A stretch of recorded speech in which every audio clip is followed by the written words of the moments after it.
tal? Como todos los sábados estamos aquí con ustedes en horario especial y además en un programa especial porque se está desarrollando ahora en este mismo momento la séptima Cumbre de las Américas en Panamá, ese gran proyecto de Estados Unidos, ¿no? Del 94 de crear cumbres americanas para impulsar el ALCA, el ALCA que no está, y con Cuba que está dentro. Exactamente, bueno, el apretón de manos que se dieron ayer en la cena y hoy se espera una bilateral justamente entre el presidente Obama y el presidente Castro, que está hablando en este mismo momento, pero les comento que el presidente Obama habló recientemente, hizo toda una enumeración de los cambios que propone para la región. Después vamos a profundizar un poco en este tema. También vamos a tener la palabra en pocos minutos más de la presidenta de la Nación Argentina, Cristina Kirchner, pero antes, si les parece, vamos a ver lo que está pasando ya en este momento. Está hablando el presidente de Cuba, Raúl Castro. Y la voluntad común de preservar la independencia, soberanía e identidad. El ideal de Simón Bolívar de crear una gran patria americana inspiró verdaderas epopeyas independentistas. En 1800 se pensó en agregar a Cuba a la Unión del Norte como el límite sur del extenso imperio. En el siglo XIX surgieron la doctrina del destino manifiesto con el propósito de dominar las Américas y el mundo. Y la idea de la fruta madura para la gravitación inevitable de Cuba hacia la Unión Norteamericana, que diseñaba el nacimiento y desarrollo de un pensamiento propio y emancipador. Después, mediante guerras, conquistas e intervenciones, esta fuerza expansionista y hegemónica despojó de territorios a nuestra América y se extendió hasta el río Bravo.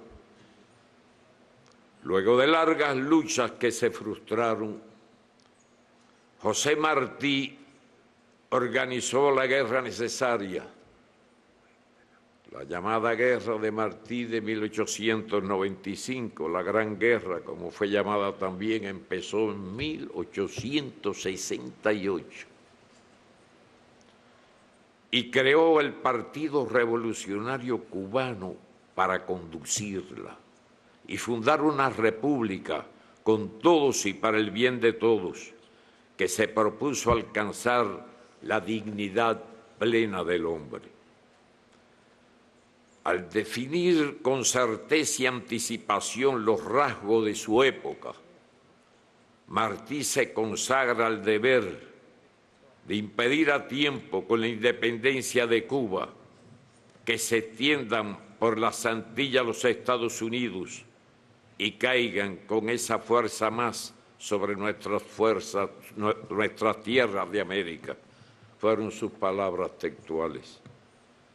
Nuestra América es para él la del criollo, del indio, la del negro y del mulato. La América mestiza y trabajadora que tenía que hacer causa común con los oprimidos y saqueados. Ahora, más allá de la geografía, este es un ideal que comienza a hacerse realidad. Hace 117 años, el 11 de abril de 1898, el entonces presidente de los Estados Unidos solicitó al Congreso autorización para intervenir militarmente en la guerra de independencia que por cerca de 30 años libraba Cuba en esos momentos, ya ganada prácticamente al precio de ríos de sangre cubana. Y el Congreso americano, emitió su engañosa resolución conjunta que reconocía la independencia de la isla de hecho y de derecho. Entraron como aliados y se apoderaron del país como ocupantes.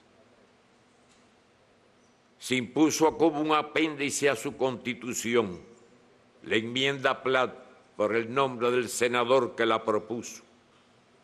que la despojó de su soberanía.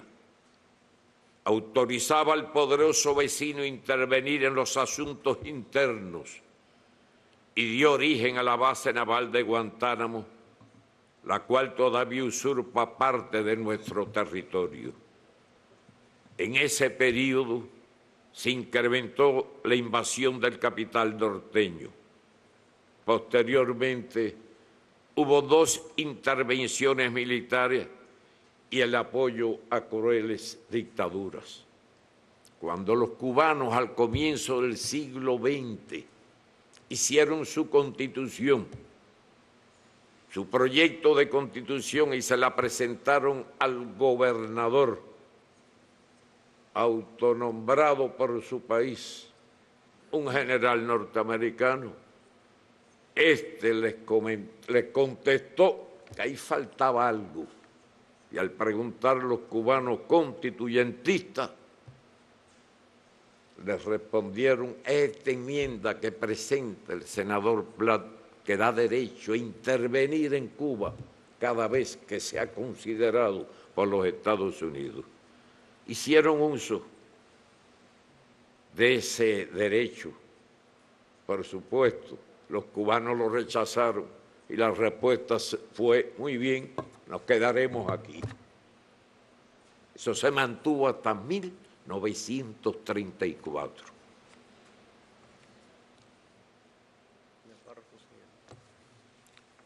Hubo 2 intervenciones militares, además, y el apoyo a crueles dictaduras en ese periodo mencionado.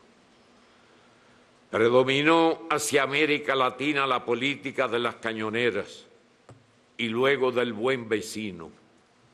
Sucesivas intervenciones derrocaron gobiernos democráticos e instalaron terribles dictaduras en 20 países, 12 de ellas en forma simultánea.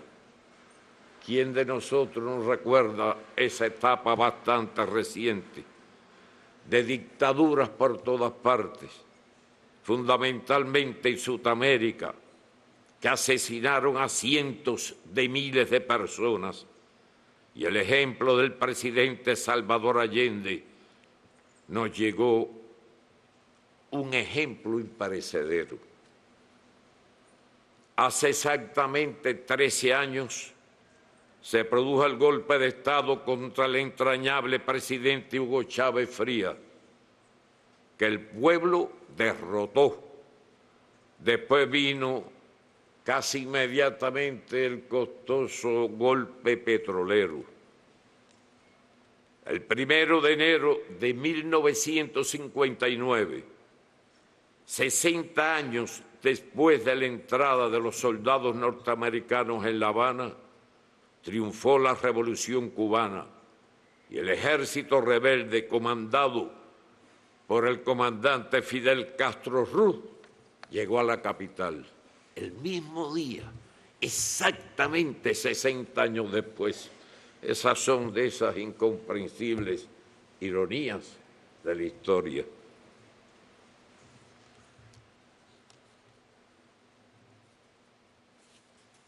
El 6 de abril de 1960, apenas un año después del triunfo, el subsecretario de Estado Lester Mallory escribió en un perverso memorando, y no encuentro otro calificativo que darle. Cito algunos párrafos.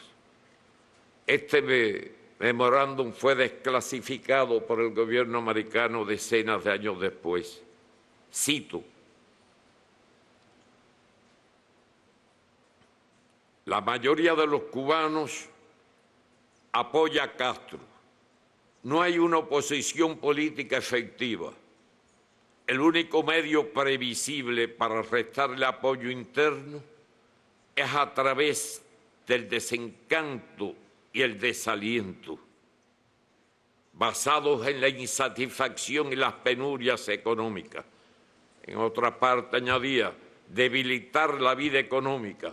En otra parte, y privar a Cuba de dinero y suministro, con el fin de reducir los salarios nominales y reales, provocar hambre, desesperación y el derrocamiento del gobierno. Fin de la cita, aunque el documento es mucho mayor. Es suficiente lo que he citado.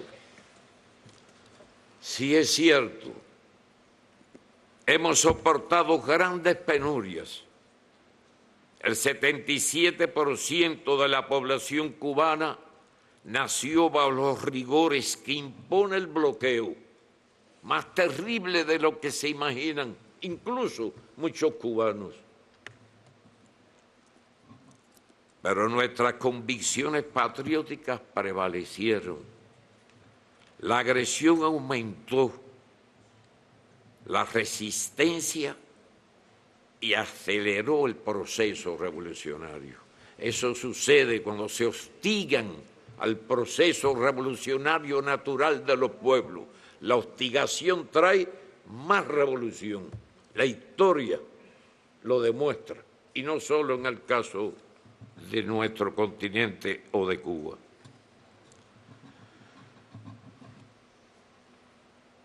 Es decir, que no voy a exponerles aquí para no extender mucho mis palabras. El bloqueo no empezó cuando lo firmó el presidente Kennedy en 1962, que después haré una breve referencia a él con una iniciativa positiva de ponerse en contacto con el jefe de nuestra revolución para empezar lo que ahora estamos empezando el presidente Obama y yo. Casi simultáneamente llegó la noticia de su asesinato cuando se recibió un mensaje de él.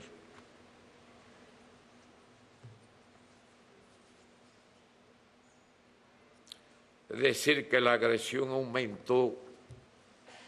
Acuérdense, año 65, la agresión de Playa Girón, una invasión mercenaria, apadrinada y organizada por los Estados Unidos. 6 años de guerra contra grupos armados que en 2 ocasiones abarcaron todo el país. No teníamos ni un radar y aviación clandestina, no se sabe de dónde salió, arrojando armamento en paracaídas. Miles de vidas nos costó ese proceso. El costo económico, no llegamos ni a lograrlo, llevarlo con exactitud. Fue enero de 1965 cuando concluyó. Y lo comenzaron a apoyar a fines de 1959, unos 10 o 11 meses después del triunfo de la Revolución, cuando no habíamos declarado todavía el socialismo, que se declaró en 1961. En el entierro del bombardeo, de los bombardeos a los aeropuertos, el día antes de la invasión. Al otro día nuestro pueblo, nuestro pequeño ejército en aquel momento y todo nuestro pueblo fuimos a combatir esa expedición que se cumplió la orden del jefe de la revolución de destruirla antes de las 72 horas, porque si llegan a consolidarse ahí, en el lugar del desembarco que estaba protegido por la más grande ciénaga del Caribe,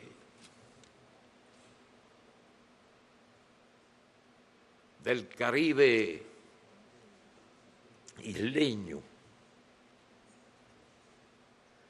hubieran trasladado un gobierno ya constituido con primer ministro y el nombramiento de los demás ministros, que estaba en una base militar norteamericana en la Florida. Si llegan a consolidar la posición que ocuparon inicialmente, trasladar ese gobierno a Playa Girón era fácil. Inmediatamente la OEA, que ya nos había sancionado, por proclamar ideas ajenas al continente, etc., le hubiera dado su reconocimiento. El gobierno constituido en Cuba pacificado en un pedacito de tierra hubiera pedido ayuda a la OEA y la ayuda estaba sobre barcos de guerra americanos a 3 millas de la costa, que era el límite entonces que existía de las aguas territoriales. Como ustedes conocen, ahora son 12. Y la revolución se siguió fortaleciendo, radicalizándose. Lo otro era renunciar. ¿Qué hubiera pasado? ¿Qué hubiera pasado en Cuba? ¿Cuántos cientos de miles de cubanos hubieran muerto? Porque ya teníamos cientos de miles de armamento ligero. Habíamos recibido los primeros tanques que no sabíamos ni manejar bien. La artillería, sabíamos tirar cañonazos, pero no sabíamos dónde iban a dar. Lo que unos milicianos aprendían por la mañana tenían que enseñárselo a los otros por la tarde. Pero hubo mucho valor, había que ir por un solo itinerario, porque era una ciénaga donde las tropas no se podían desplegar, ni transitar los tranques o vehículos pesados. Tuvimos más bajas que ellos, que los atacantes. Por eso se cumplió la orden de Fidel, liquidarlos antes de las 72 horas. Y esa misma flota americana fue la que la acompañó a esa expedición desde Centroamérica. Y estaba ahí. Desde la costa se veían a solo 3 millas algunos de sus barcos.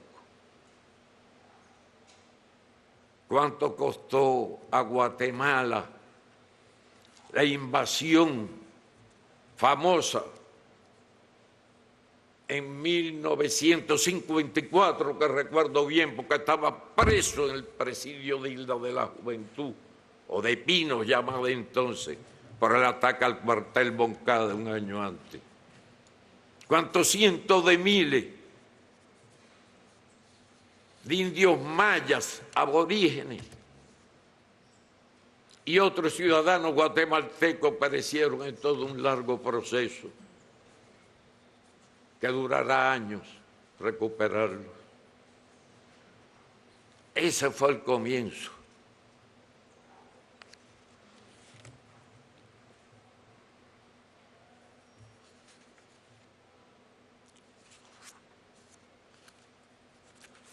Les decía que el 77% de la población cubana nació después del bloqueo. Párrafo que ya leí.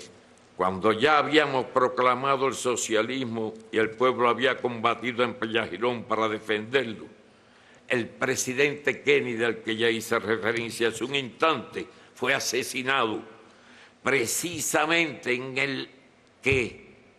el mismo momento, el mismo día en que el líder de la revolución cubana, Fidel Castro, recibió un mensaje suyo de John Kennedy buscando iniciar el diálogo. Después de la Alianza para el Progreso y de haber pagado varias veces la deuda externa sin evitar que ésta se siga multiplicando, se nos impuso un neoliberalismo salvaje y globalizador como expresión del imperialismo en esta época, que dejó una década perdida en la región. La propuesta entonces de una asociación hemisférica madura resultó el intento de imponernos el área de libre comercio de las Américas, ALCA, asociado al surgimiento de estas cumbres, que hubiera destruido la economía, la soberanía, el destino común de nuestras naciones, si no se le hubiera hecho naufragar en el 2005 en Mar del Plata, bajo el liderazgo de los presidentes Chávez, Kirchner y Lula. Un año antes, Chávez y Fidel habían hecho nacer la alternativa bolivariana, hoy Alianza Bolivariana para los Pueblos de nuestra América. Excelencias,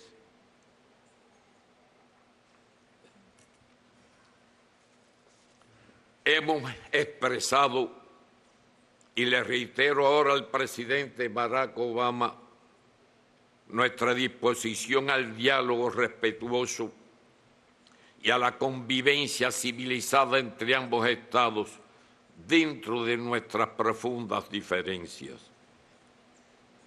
Aprecio como un paso positivo su reciente declaración que decidirá rápidamente sobre la presencia de Cuba en una lista de países patrocinadores del terrorismo y en la que nunca debió estar, impuesto bajo el gobierno del presidente Reagan. País terrorista nosotros. Sí, hemos hecho algunos actos de solidaridad con otro pueblo que puede considerarse terrorista.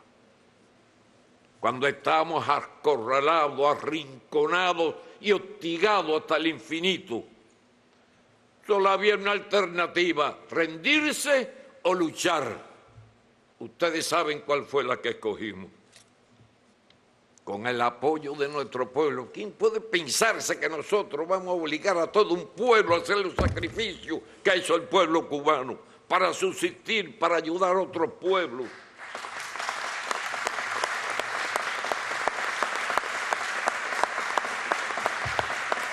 Pero la dictadura de los Castro los obligó, igual que lo obligó a votar por el socialismo, con el 97,5% de la población.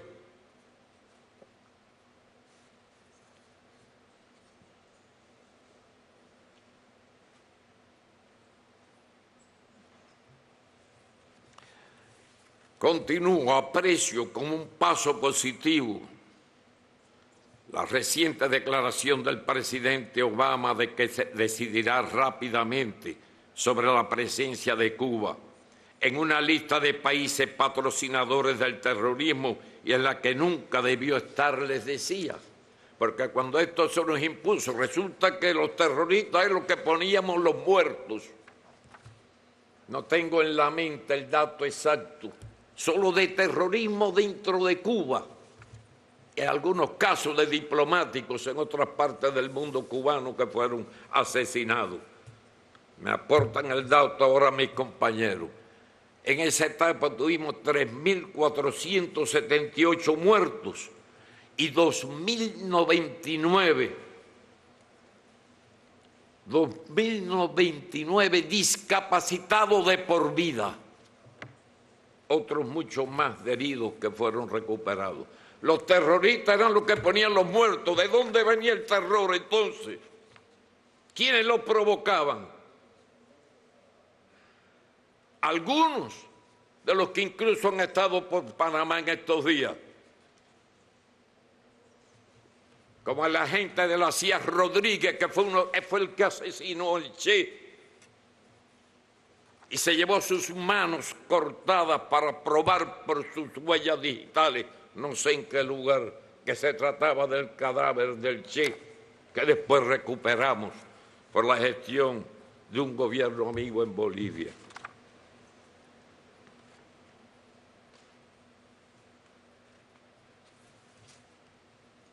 Pero bueno, desde entonces somos terroristas. Realmente pido disculpas incluso al presidente Obama y a otros presentes en esta actividad por expresarme así. Yo al mismo le dije que a mí la pasión se me sale por los poros cuando de la revolución se trata. Le pido disculpas porque el presidente Obama no tiene ninguna responsabilidad con nada de esto.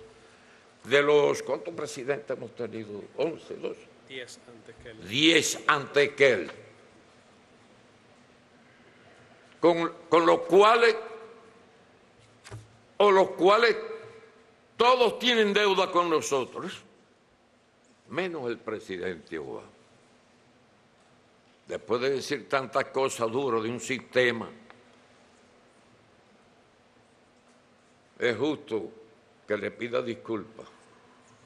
porque yo soy de lo que pienso, y así se lo he manifestado a unos cuantos de jefes de Estado y de Gobierno que veo aquí reunidos, en reuniones particulares que he tenido en mi país al recibirlo, que según mi opinión el presidente Obama es un hombre honesto.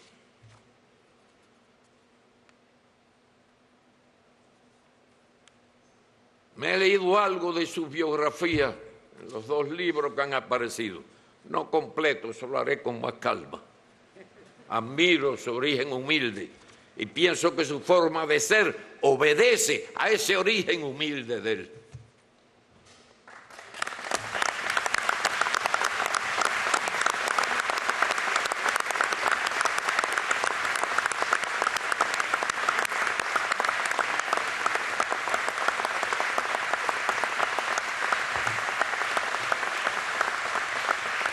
Estas palabras las medité mucho para decirle, incluso las tuve escritas, las quité, las volví a poner y las volví a quitar, y al final las dejé. Y estoy satisfecho. Hasta hoy el bloqueo económico, comercial y financiero se aplica en toda su intensidad contra la isla. Provoca daños y carencias al pueblo y es el obstáculo esencial al desarrollo de nuestra economía. Constituye una violación del derecho internacional y su alcance extraterritorial afecta a los intereses de todos los estados. No es casual el voto unánime, casi unánime, menos de Israel y los propios Estados Unidos en la ONU, durante tantos años seguidos. Y mientras existe el bloqueo, que no es responsabilidad del presidente, y que por acuerdos y leyes posteriores se codificó con una ley en el Congreso, que el presidente no puede modificar, hay que seguir luchando y apoyando al presidente Obama en sus intenciones de liquidar el bloqueo. Una cuestión es...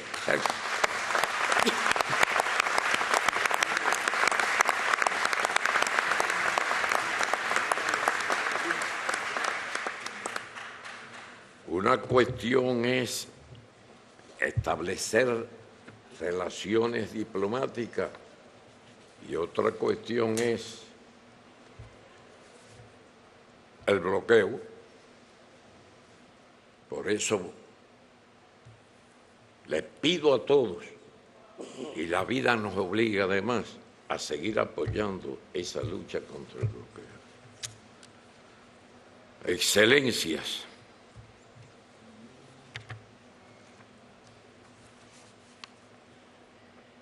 hemos expresado públicamente al presidente Obama, quien también nació bajo la política del bloqueo a Cuba, y al ser electo le heredó de 10 presidentes, nuestro reconocimiento por su valiente decisión de involucrarse en un debate con el Congreso de su país para ponerle fin. Este y otros elementos deberán ser resueltos en el proceso hacia la futura normalización de las relaciones bilaterales. Por nuestra parte, continuaremos enfrascados en el proceso de actualización del modelo económico cubano, con el objetivo de perfeccionar nuestro socialismo, avanzar hacia el desarrollo y consolidar los logros de una revolución que se ha propuesto conquistar toda la justicia para nuestro pueblo. Lo que haremos está en un programa desde el año 2011, cuando el Congreso del Partido, el año 2011. Y en el próximo Congreso del año que viene lo ampliaremos más, revisaremos lo que hemos hecho y lo mucho que nos falta todavía para cumplir el reto. Estimados colegas, quiero advertirles que voy por la mitad, si quieren corto o si les interesa continúo, voy a acelerar un poco. Estimados colegas, Venezuela no es ni puede ser una amenaza a la seguridad nacional de una superpotencia como los Estados Unidos.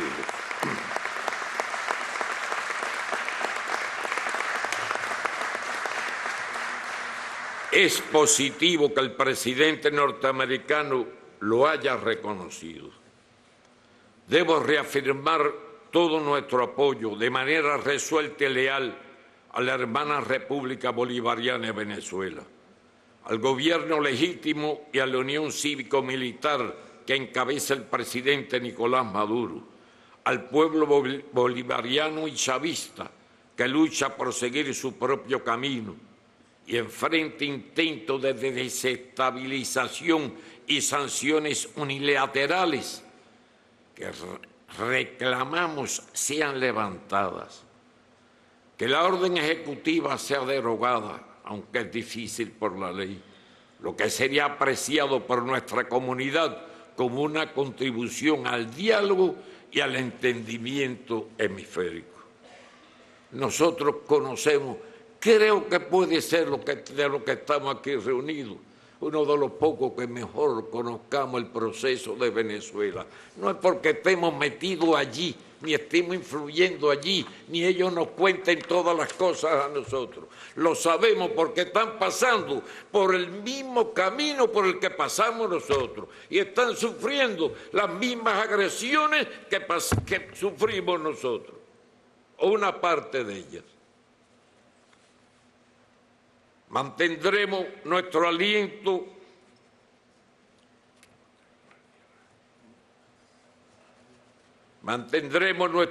a los esfuerzos de la República Argentina para recuperar las Islas Malvinas, las Georgias del Sur y las Sandwich del Sur, y continuaremos respaldando su legítima lucha en defensa de la soberanía financiera. Seguiremos apoyando las acciones de la República del Ecuador frente a las empresas transnacionales que provocan daños ecológicos a su territorio y pretenden imponerle condiciones abusivas.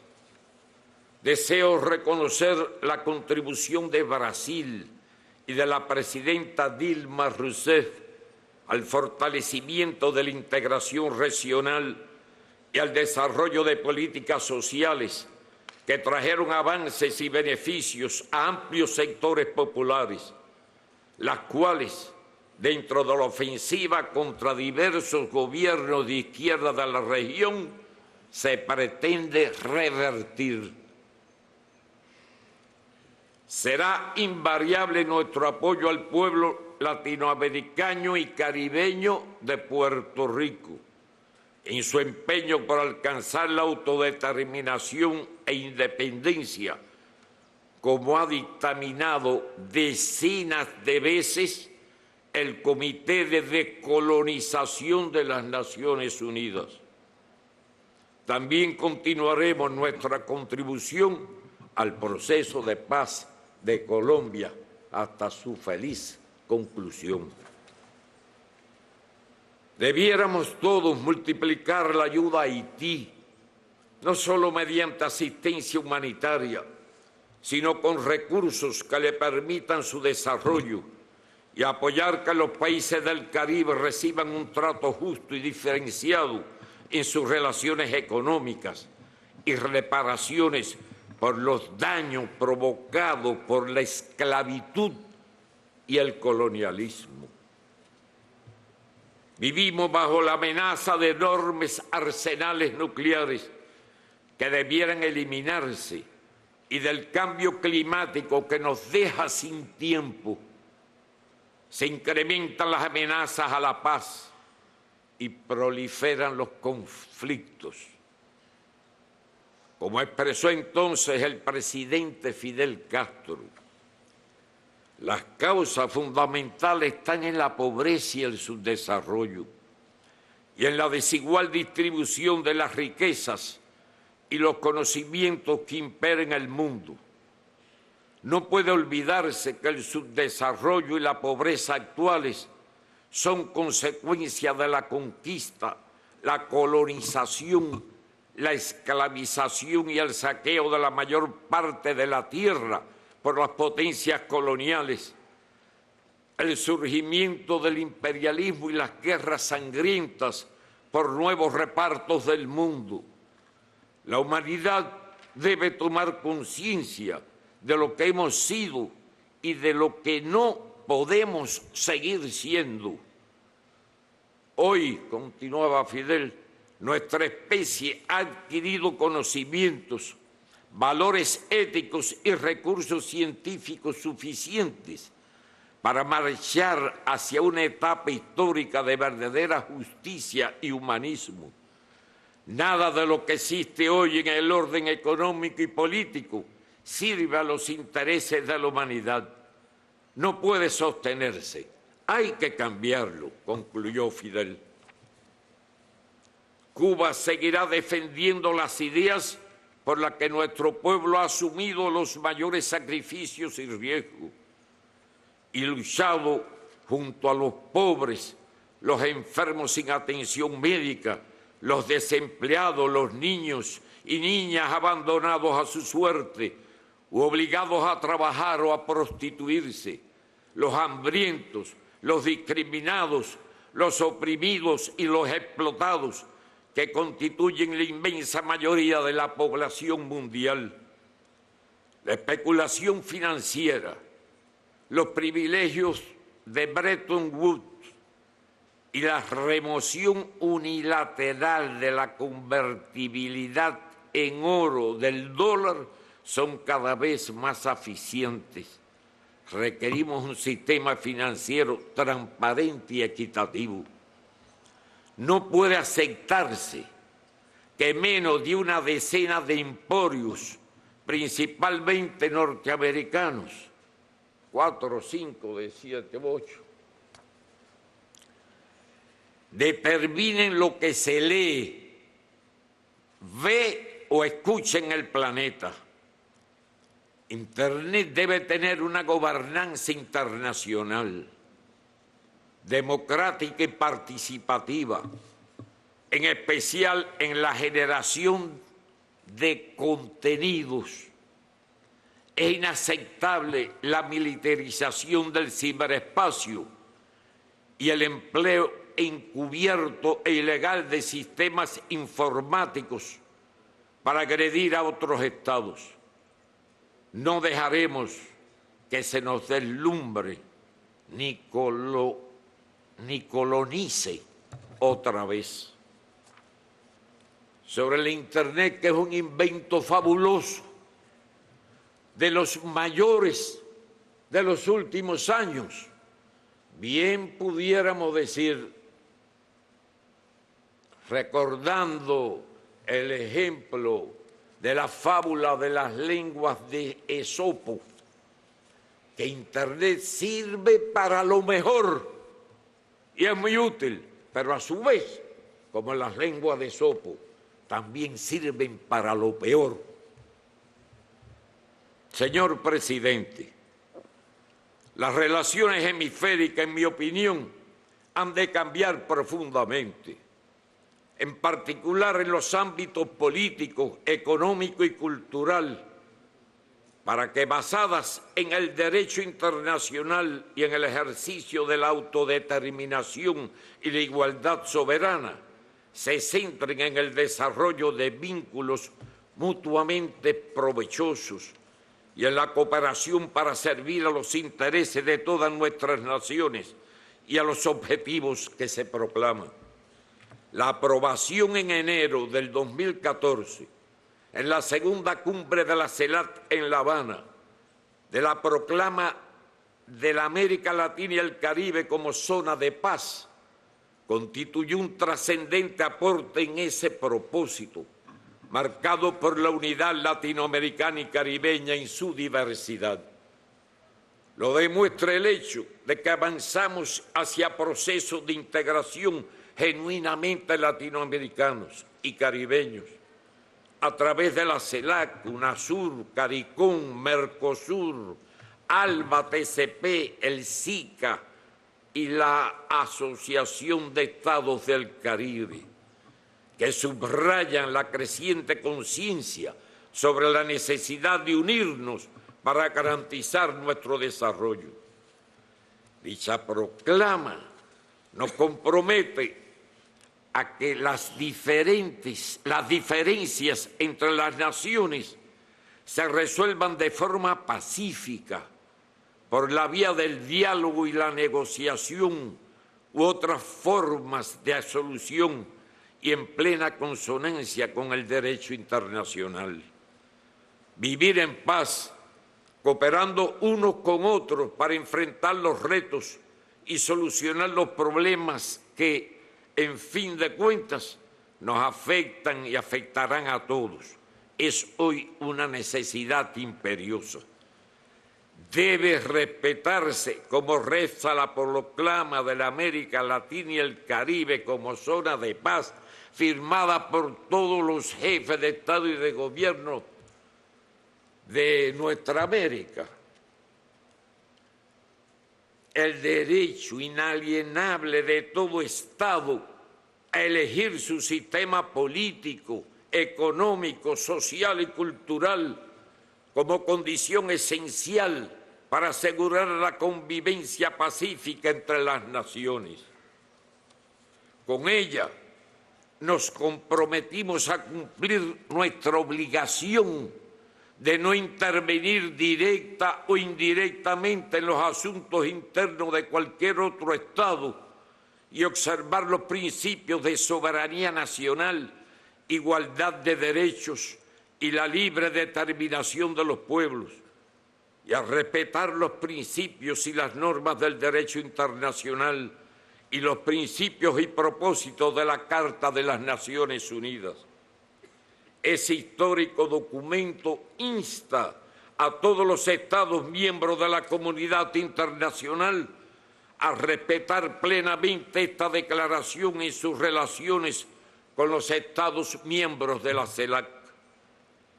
Tenemos ahora la oportunidad para que todos los que estamos aquí aprendamos, como también expresa la proclama, a practicar la tolerancia y convivir en paz como buenos vecinos.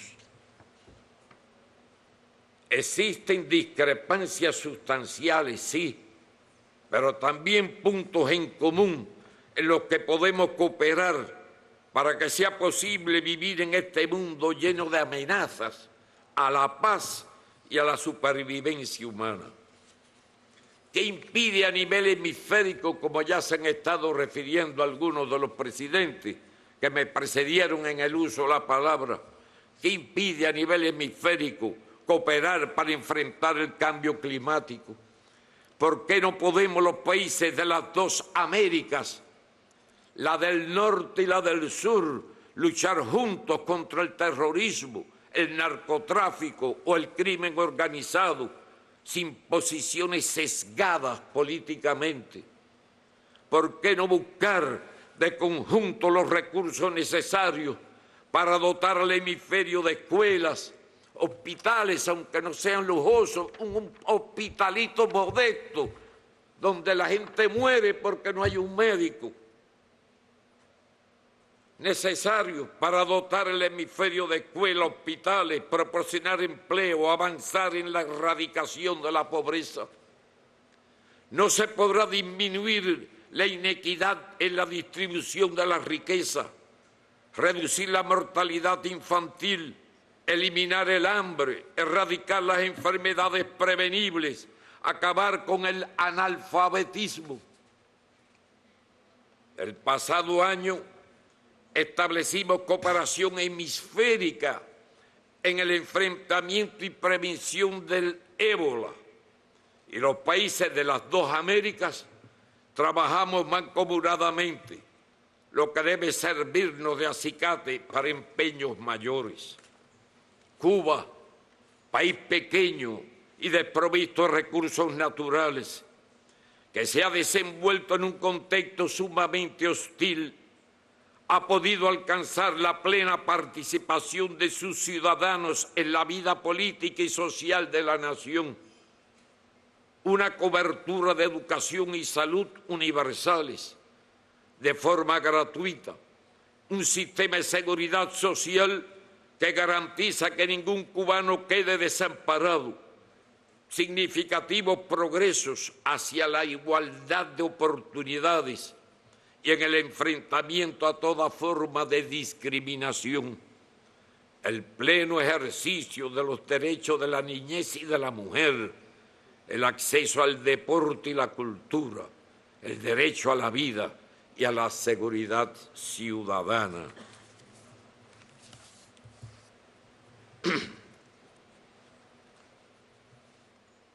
Pese a carencias y dificultades, seguimos la divisa de compartir lo que tenemos.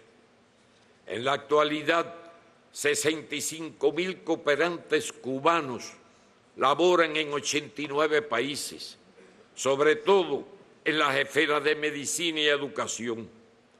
Se han graduado en nuestra isla 68.000 profesionales y técnicos, de ellos 30.000 de la salud de 157 países. Si con muy escasos recursos Cuba ha podido, ¿qué no podrá hacer el hemisferio con la voluntad política de aunar esfuerzos para contribuir con los países más necesitados?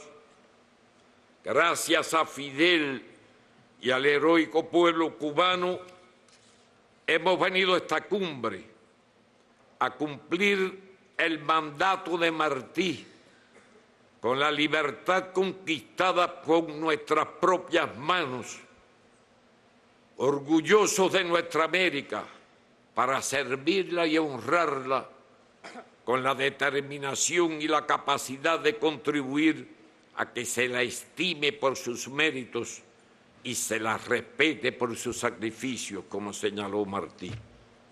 Señor presidente, perdón, y a todos ustedes por el tiempo ocupado. Muchas gracias a todos.